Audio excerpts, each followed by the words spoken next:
I would like to introduce Tim Lo Surdo, who runs an amazing organisation called Democracy in Colour, and he is going to do a bit of spoken word and a bit of firing up for you all tonight. Give it up for Tim.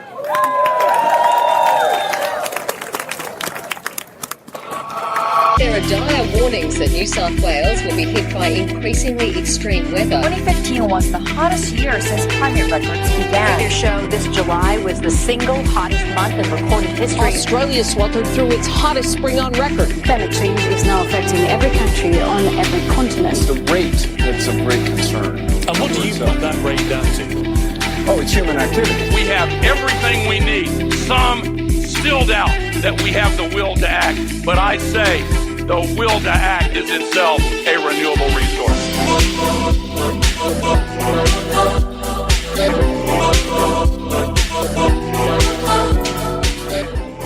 Hello and welcome to episode 30 of Climactic, your story on climate change. This week we speak to Tim Lo Surdo, an activist here in Melbourne, and leader of the group Democracy in Colour. They've been very active in Melbourne in the lead up to the Victorian state election, but it was actually a couple months ago that I first saw and heard Tim. It was an event held at quite short notice after the leadership spill we saw here in Australia, and as you'd expect, a lot of the environmental groups and justice groups who are active in Melbourne were quite concerned that Scott Morrison, a famously coal-loving politician, was our new Prime Minister. So speaking in that atmosphere of fear and uncertainty, Tim got up on the stage and fired us all up for the event. So I was really interested to sit down with him after and see what made him tick. See what gave him the courage to stand up in front of a crowd of thousands and get us fired up to take on some pretty huge challenges. So what you'll hear first is a recording of that speech, and then I sit down with Tim for a chat.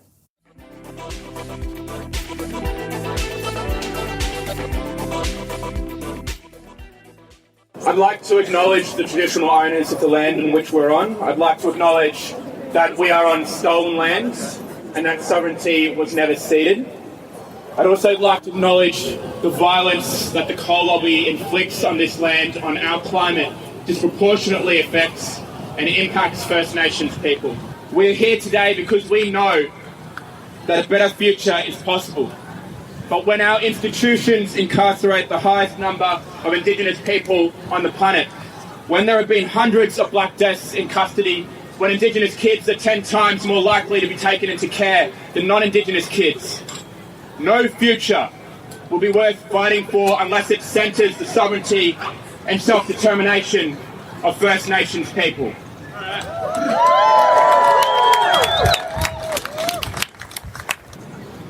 My name is Tim and I work at Democracy in Colour. We are a racial justice campaigning organisation led by people of colour. And that is why I am here speaking today. Because we're not just a racial justice organisation, and this is not just a rally on climate change, but this is a rally about justice, and we are an organisation for justice, and you are people who believe in justice. Scott Morrison, our new Prime Minister, is a master. He is a master at this type of politics. He made his career turning people of colour into political punching bags. He's a race-baiting expert, a professional fearmonger, and a core architect of offshore torture camps that have abused hundreds of people. He's one of our chief coal merchants, and he's a power-hungry political operative who represents and personifies the worst of this country. But again, let's be clear, they all are. Morrison, Dutton, Turnbull, it doesn't matter. They're just different faces of the same broken system that relies on exploiting our dignity, our humanity, our bodies, and our aspirations to fuel an exploitative and degrading economy. And while that's all happening, they lie, they manipulate, they find convenient scapegoats to convince us that our neighbour is to blame. I'm not sure about you, but I'm pretty sick and tired. I've been treated like a pawn on their chessboard. And I think we need to do two things to break this model. The first one is we need to change the way power operates. We need to shift power away from the boardrooms of ASX 100 companies and the corridors of Parliament House, and we need to shift power back to our communities. And moments like this are crucial to that, and the actions that we take from now on will be crucial to that. And the second thing we need to do is we need to stop seeing silos. We're not climate activists or environmentalists or anti-racism campaigners or labour rights activists. We're simply people who believe in justice. We're simply people who believe in a better world. And we're people who know that there is only one barrier. There is only one barrier to that world being realised, and that is predatory capitalism. So this is a tall ask. Tackling a system on which everything is built is a tall ask, but we have done this before. This country has a proud history of social change. Australian unions were the first to secure the 8-hour working day. Australian women were the first to win the right to stand in federal parliament. We built a world-class healthcare system. There is a proud and long history of Indigenous resistance to colonisation. And none of this was inevitable. This only happened because everyday people came together and saw injustice anywhere as a threat to justice everywhere.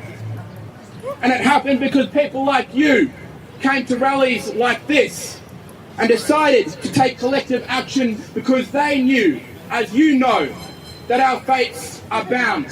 Thank you.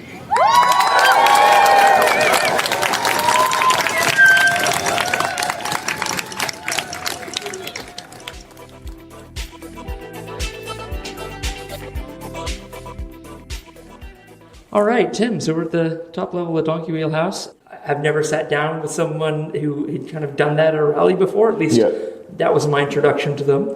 I'm like, what gets someone to that point? What was pushing you up there? What was that well you were feeding from to be like, yeah, let's go, climate action, yes? Yeah, sure. Well, firstly, thanks for having me on the show. And I guess the answer to your question is that I've been involved in activism for a little while now, the past sort of 8 or so years. And I got started in high school. My mother's Chinese, my dad's Italian, and I was born in Brisbane. So the story of my life is your quintessential Australian multicultural experience. And I grew up hearing the stories that my parents would tell me about their experiences of racism. Back when my dad was growing up, it was fashionable to bully Italians.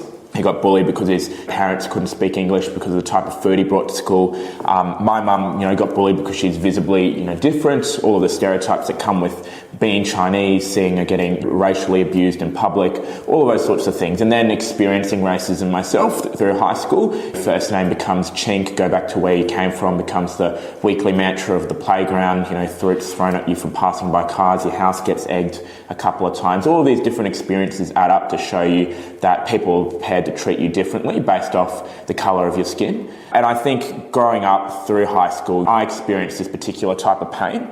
And I realised that whilst not everybody had experienced that, I realised that everybody knew what it felt like to be alone, like everybody knew what it felt like to have your back against the wall and feel like the whole world's against you. I had a friend who felt like he couldn't be himself because he liked other guys. I had a friend who, wrestled with her reflection every time she looked into the mirror because she felt her body image didn't conform to society's expectations of what a woman should look like. And so I came to this realisation, it wasn't one experience, there's a series of experiences that showed me that it's a condition of living in this society, in this type of system where people, with dreams and hopes and aspirations are broken down, are degraded, and their dignity and their worth and their humanity is degraded to fuel the interests of the special elite. And that could look like racism, it could look like sexism, it could look like homophobia, classism, discrimination around ability, whatever it looks like. For the vast majority of us, I came to the realisation that this system, this structure, doesn't serve us, and it is fundamentally about exploiting our aspirations, our dignity, our bodies, to fuel an exploitative and degrading economy. You're very in touch with your story, which is great. I love talking to people who you know what you're doing and why you're doing it. Yeah. Very in touch with what got you here, which is great. Yeah. But starting from high school, like you must have had other classmates, friends in your peer group who, like again, you know, this is Australia, we're a very multicultural society. There are other people who as well who didn't sort of easily slot into the white-centric society. And they must have had a rough time as well, but some of them probably didn't follow your path of going into activism. They didn't actively decide to try to change the society. Why was it that you wanted to change the society and make things better? Because it was wrong. I think there are a couple of things here. I think, like, one, you know, there's no doubt that I'm an inherently privileged person. You know, I've had a relatively privileged person. I've had a bunch of experiences and opportunities that have been afforded to me that not everybody gets afforded to. You know, an opportunity to get an education, an opportunity to go to university, an opportunity and a certain amount of economic freedom to be able to volunteer in my spare time, which is where I got some of my early advocacy experiences with the Australian Youth Climate Coalition. I'll talk about them a bit later. And I think the second, so that's one, you know, a relatively privileged upbringing and environment. I think the second one is that sort of stems from that relative privilege, is these experiences that showed me the power of everyday people coming together to take collective action, that injustice anywhere is a threat to justice everywhere, and to believe that together everyday people have intrinsic power and that we can fight back against special interess. We can win as a result. And I think that's probably one of the core differences, that I think, like most people, care about a variety of issues very deeply, but have been shown consistently by democracy that is being consistently perverted by big money in politics, by, you know, lobbyists, by vested interests, that they don't have a role to play in politics. So I think, you know, apathy is just a symptom of disenfranchisement, being disempowered, not that people actually don't care about these issues. So there's nothing that necessarily separates me other than the fact that I have been fortunate enough to have a series of experiences that showed me early on that everyday people coming together, taking collective action, can fight back and can win against disproportionate power, unimaginable odds. And that has really shaped my belief in people power, my passion for it, and the work that I've done since. So you had the means to take part in activism because you give full credit to the fact you had the privilege of being able to. You had some free time, you were able to volunteer. You had the drive to do it because you experienced racism growing up in Australian society with this background you have and not conforming exactly. Then did you find it was quite sustaining for you? Was it quite rewarding to do this work? Yeah. I mean, I think there's a whole conversation around the nature of work that we could go into, but probably don't have the time to. But I think from a multi-parter, that's fine. Yeah, that's right. I again, from a very young age, have been very interested in finding work that I found meaningful and purposeful. And when I stumbled upon activism, that was very much meaningful and purposeful for me. And I think, again, you know, that's an extraordinary privilege. I think for most of us, most people, work is something that's draining, that is, you know, something where you have to put on some sort of professional persona. It's something that you just have to do to, like, get the bare minimum, you know, resources you need to live. It's like this really degrading and dehumanizing thing. You know, I obviously didn't want that, and I think, again, you know, it's a matter of privilege to be able to take the time and the space to search for work that gives your life meaning, gives your life purpose. For me, that was, you know, activism was creating change, was trying to create opportunities for other people to take collective action too. So I know, like, when I was going through school and when I started at uni as well, it was all this focus on entrepreneurship. You know, we had like the web booms and, you know, Silicon Valley taking off in the States, and that's where a lot of people who wanted to see change made, but also have the potential upside of fame and fortune went into entrepreneurship. But it sounds like there's a big sort of overlap between you just wanted to see a better world, you wanted to make a change and do something good. Which can draw some people into a startup for, you know, maybe mixed reasons. You do allow yourself the luxury of thinking, I'm making the world a better place. Let's say somebody who works at Apple, you say, I'm making the world a better place through products we're making and selling it at an amazing margin and becoming the most valuable company in the world. Can you see a parallel version of yourself where you went into private industry with that same fuel as it took you into activism, or was that not really on the cards for you?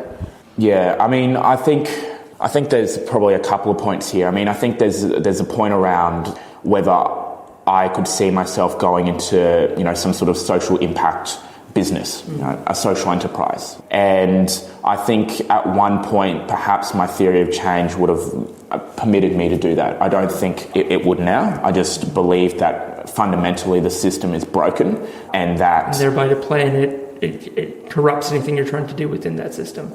Yeah, and I think that, fundamentally we need to do work around organising communities, building the capacity and power of our communities to get to a point where we're able to call for, radical structural and systemic change around the very incentives that guide all of our behaviour. This profit motive, this growth motive. But at the same time, I do fundamentally believe that social change is an ecosystem, that we all have a variety of roles to play, and that includes a variety of social enterprises. It includes a variety of folks who play insider roles, people, folks who are training themselves to locking onto trees and to trains to try and stop construction on coal mines. It includes a whole variety and spectrum of different folks. I think as long as we all have this consistent analysis, how the problem manifests itself and how it is a structural and systemic problem, not just a superficial band-aid one that we can solve within the current constraints of our system. As long as we have that current analysis, I don't think we do, then things are fine. So I think part of my work at Democracy in Colour is doing some of that visioning work to try and share that message that at the end of the day, there's one structural challenge here, which is predatory capitalism, it's neoliberalism, and there are a variety of ways that it manifests, whether it's the climate crisis, whether it's labour rights abuses, whether it's racism, whatever it is. But we have one enemy, which is a system that takes human beings with hopes and dreams and turns them into nothing more than profit and loss calculators, turns them into numbers on somebody's spreadsheet, and equates society with the market and sees the prioritisation of profit over human potential. All of these different things that result in all of these other challenges. And I think that's the main challenge we're facing. And a lot of my work and a lot of Democracy in Colour's work has been trying to put forward that vision and get some alignment around that, irrespective of what issue we're working on. And so I think that's the same answer to your question, that, yes, social change is an ecosystem and we need a whole variety of different people playing their roles, whether it's the more insider folk or the more quote-unquote radical folk. We all need to be on the same page about, how does this problem manifest and what does the solution look like? Otherwise, we don't have a hope of getting to the root causes of all the issues that we deeply care about and finding real solutions as a result. It's a really good sort of rundown of what you're doing now, sort of what is driving you and how you articulate your work day in and day out. I'd love to go into more about Democracy in Colour, but before we get to there, I'd love to know a bit more of sort of where this came from. We touched a bit on your high school time, your upbringing. Yeah. If there's a distinct memory you've got in your head or a rough idea of when did you first get exposed to the idea that activism could be something you could do in your life? I'm not sure if this is when AYCC comes back in, but was there a family friend or someone as a kid that was an activist, or how did you actually come across this as a thing you could do with your life? Yeah, my first, AYCC has a big part to play in it, but I think my first experience of activism was with Amnesty International when I was in grade 10. I was part of an Amnesty International school group, and I remember clearly going to the Amnesty International meetings every Monday lunchtime after assembly, and we'd plan these small campaigns, and we'd do a variety of fundraising drives to benefit whatever campaign was active at the moment, or get signatures on petitions. Very low level stuff. I remember talking. That's why they were able to operate in the schools, right? Amnesty International is it's non-offensive. It's trying to get political prisoners released from jails, at least. Right. Some of it. Yeah. Some of their campaigns are very, you'd be hard pressed to find fault with them, irrespective of what. Which is why they're able to operate in the schools, right? They have to be a very inoffensive thing. Yeah, and so, I remember, speaking at assemblies about some of the work they were doing, and it felt like I was part of something bigger than myself. It felt like I was working with values-aligned folk on something that mattered. I felt like it gave, some meaning, some purpose to my life, and that felt good. That was the first experience. I got involved a little bit with student politics, which is another thing in itself. But again, a similar sense of, camaraderie and working towards a bigger sort of vision and purpose. And then my experience with the Australian Youth Climate Coalition, I joined the grassroots team with AYCC Queensland, and then eventually started leading that team, doing a lot of organising around Brisbane, around broader Queensland, around coal, around appropriate and destructive development. And that was a really powerful experience. One, again, because you have that sense of working with these incredible values-aligned folk, working towards something that's bigger than you, working towards something that you felt mattered, having impact, feeling like you're having impact, actually having impact, but also because AYCC invests heavily in its volunteers, in its movement, in terms of training, in terms of personal and professional development. And that was probably the first place where I started getting access to trainings on how do you do effective campaigning, what does effective organising look like, how do you do strategy, all of these different things which have served me well over the years afterwards. Did you age out of AYCC? Because I know the Australian Youth Climate Coalition, for people listening who aren't familiar with the acronym yet, I've actually talked to one of the organizers who's just opened up Townsville, Nick Carter. He's been on the show before as well, and I found an idea that fascinating thing of that group where you age out, then you're lost to the group because you're not part of the youth coalition anymore. Yeah. So you're constantly having to train, which is why they put such a good emphasis and investment into the new crews coming through. Yeah. Because they're constantly losing experience after the back end. Yeah. So when did you leave AYCC? Their age limit's actually quite generous for the definition of a young person, which is 30. So I didn't age out, I'm 24. I was going to say. I finished with AYCC during the 2013 election. I got a job working on that election, and then did a little bit of electoral politics work, worked on the 2014 Senate by-election in WA for a senator, and then worked for a senator in Hobart for a brief project there as well, before going into a variety of human rights, international development, union work, which is the stuff that I do now. I think people listening, there'll be kids out there in their late teens. I shouldn't call you kids. Sorry, kids, but you're kids who want to get into the politics route or want to follow in these footsteps you've taken. So it's kind of nice being able to sit down with you here and show people you're a very relatable, easy to talk to guy who's done a lot in 24 years, which is incredible. How did that come up? How did the opportunity to jump into politics come about? And then sort of why did you jump in there with both feet, it seems?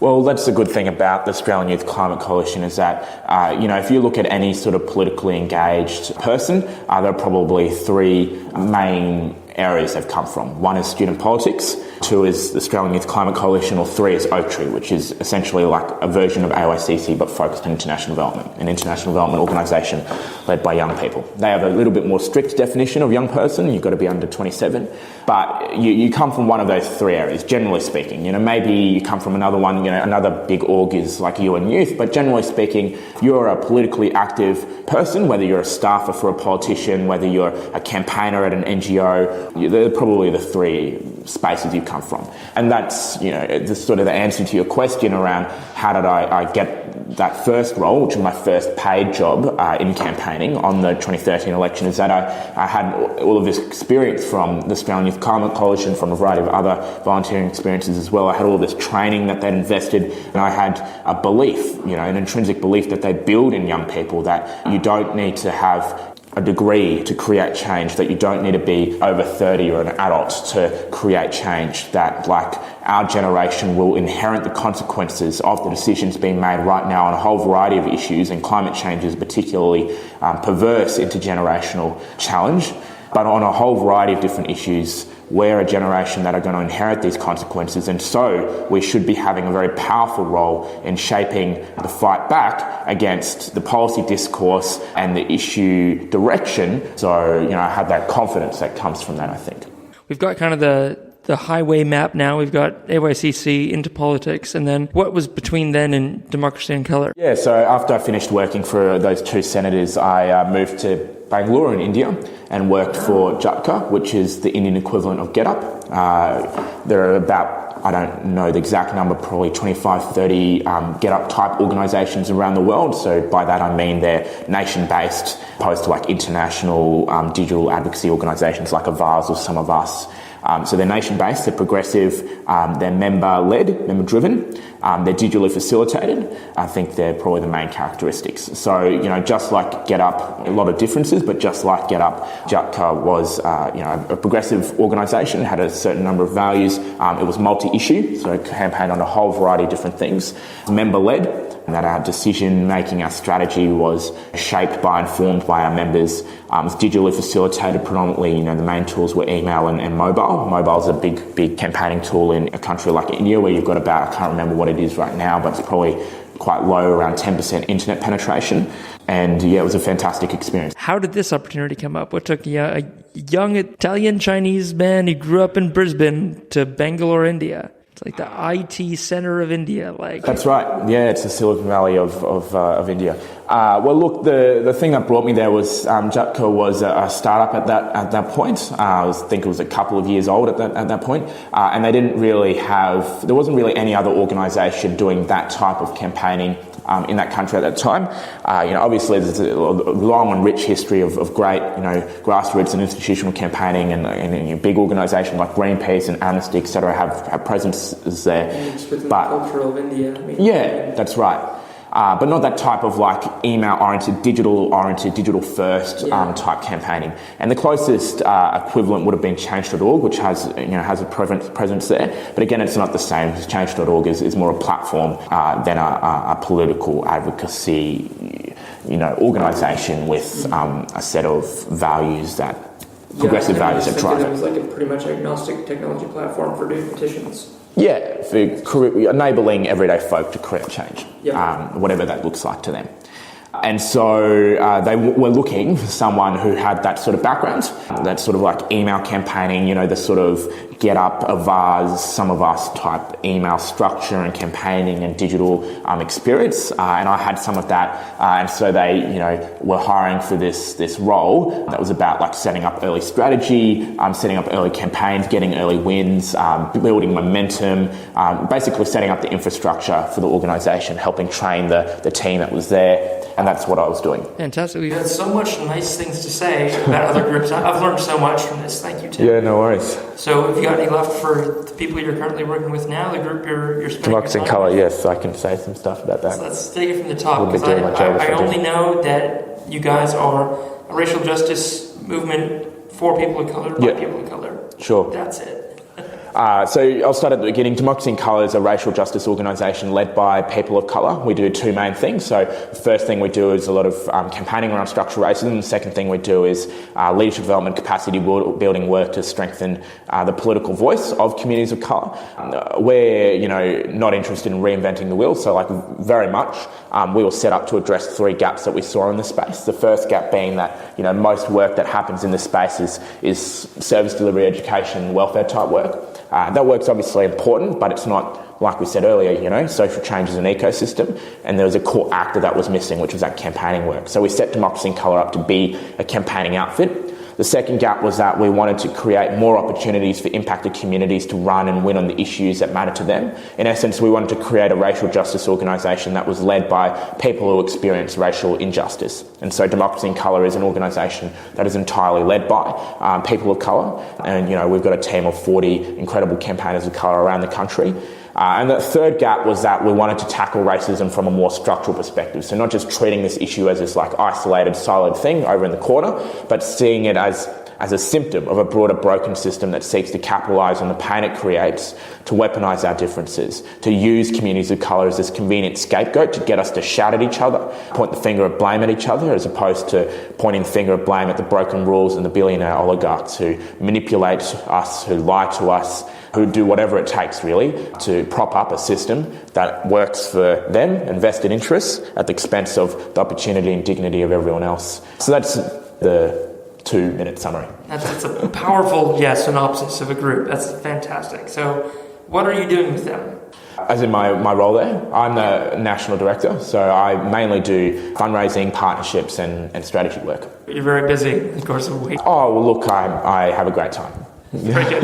I appreciate the time taken out to tell me all about it, which is really great. Of course. So that'll be really interesting to people among the audience who are interested in racial justice work. I've played your speeches at the State Library to a couple listeners of the show, a couple friends of mine. They're like, racial justice, that's really interesting. And firstly, like myself, with my Caucasian background, my friend with the Caucasian background, we're like, we don't really know how to sort of grapple with this. Luckily, the way the group's set up, you don't have to deal with kind of onboarding people into a world that we haven't experienced. I like that you guys are staffed by people who have first-hand knowledge and like they, you know what you're fighting against, whereas you have to first teach people like me what are we fighting against? I don't understand. Yeah, that's great. Well, I think for us, it's a matter of, again, we've all got a role to play, and we believe social change is an ecosystem, and we saw there was a lot of organisations and a lot of opportunities for white folk and for allies to do organising around this issue, and also probably a disproportionate role that they were playing in terms of leading all of these different organisations. You look at most institutional, not grassroots, but institutional organisations that do work around racism, and they're led by white people, or almost entirely comprised of white people. And that's fine, but we wanted to, again, where are the gaps? How can we value add? And one of those gaps, like I mentioned, that second gap, was that we wanted to create more opportunities where impacted communities could not just be participants, but actually run it. Actually shape the messaging, shape the narrative, and do so. Run and win on these issues and do so on their own terms. So that was a big part of the organisation. So I like to always ask, what gives you hope? What keeps you working at it? What keeps you motivated to keep trying to make a change or a dent in this huge problem? I think with every challenge comes an opportunity. And I think we talked about, the climate crisis just then, right? Being this big challenge. But there's also an extraordinary opportunity. If we fight for it in these frames, it's not inevitable, but it's an extraordinary opportunity to create tens of thousands of good, well-paying, unionised jobs in the manufacturing and design and construction and delivery of renewable energy, of retrofitting old buildings with energy efficient appliances and lights and etc. A rapid expansion of public transport. There are all of these opportunities. With every challenge comes all of these opportunities. So I think, but for me, the biggest opportunity, again, the theme of this is, taking it back to the structure and the system that's at play here. I think there's this extraordinary opportunity, and this gives me a lot of hope. There's this extraordinary opportunity to imagine for the first time, I think, what would it, at least for, Western cultures, and plenty of other cultures have done this.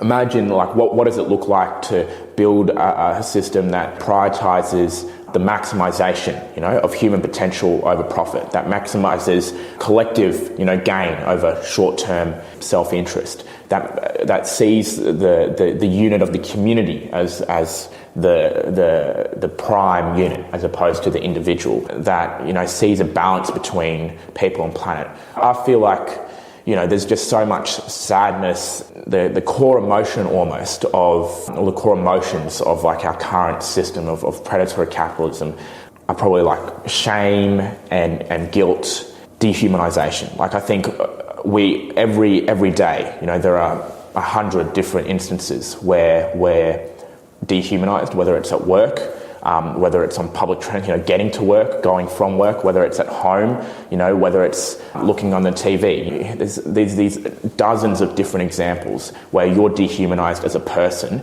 every day, where you're told you're not worthy because of whatever. You're too big, you're too small, you're too tall, you're too short, you're not rich enough, you didn't come from the right part of town, you're too dumb, you're too smart, whatever. They're not the right skin colour, you're not the right gender, you're not the right sexuality, whatever it is. There are all of these, dozens of different ways that our society, that our system tells us that we're just not worthy, that dehumanises us every day. And I just think it's such a horrible way to live. And I think we all feel that way, right? And we might not consciously think about this, but unconsciously we do. You look at the stats, right?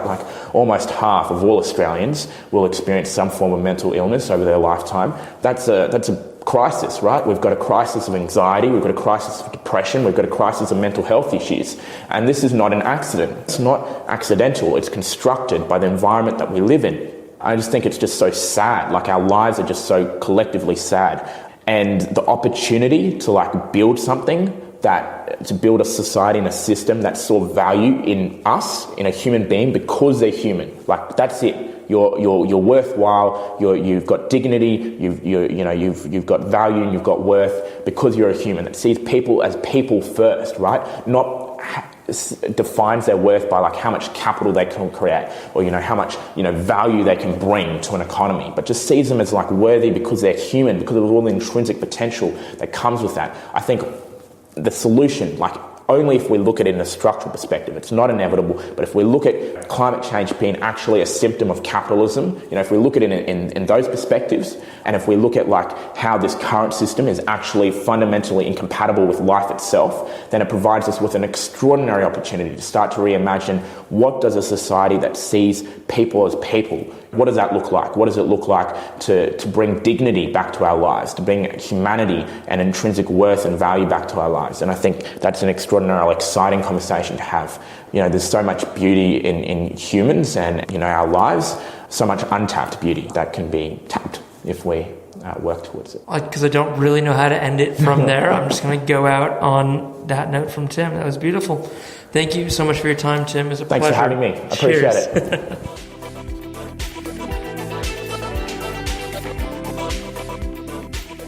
So that was, I thought, and I hope you did too, a pretty good conversation with Tim. He's a very inspiring young man doing amazing work, and I was so grateful he took some time out from a very busy schedule to talk to me. And what I took away from that is that there's a lot of really well-intentioned, smart, hardworking people out there working in various different fields for various progressive causes. And as Tim said himself so well, we need to stop seeing silos between us. I got a lot out of sitting down with Tim, even though climate change is my number one fear. It's my number one priority. It's what keeps me up at night.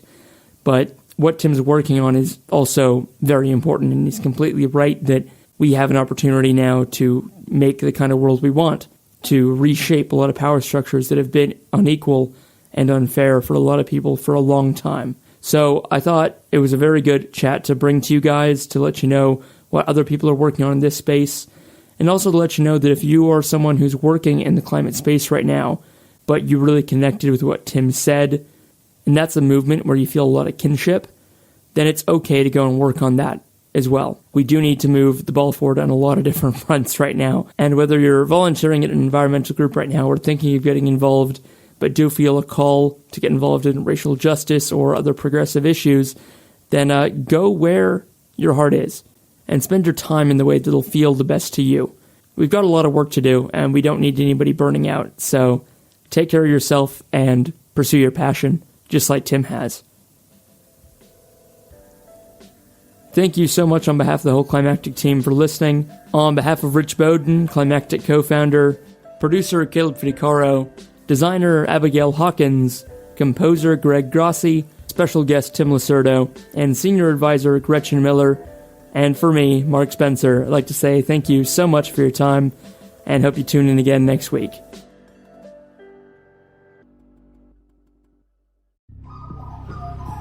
The Climactic Collective.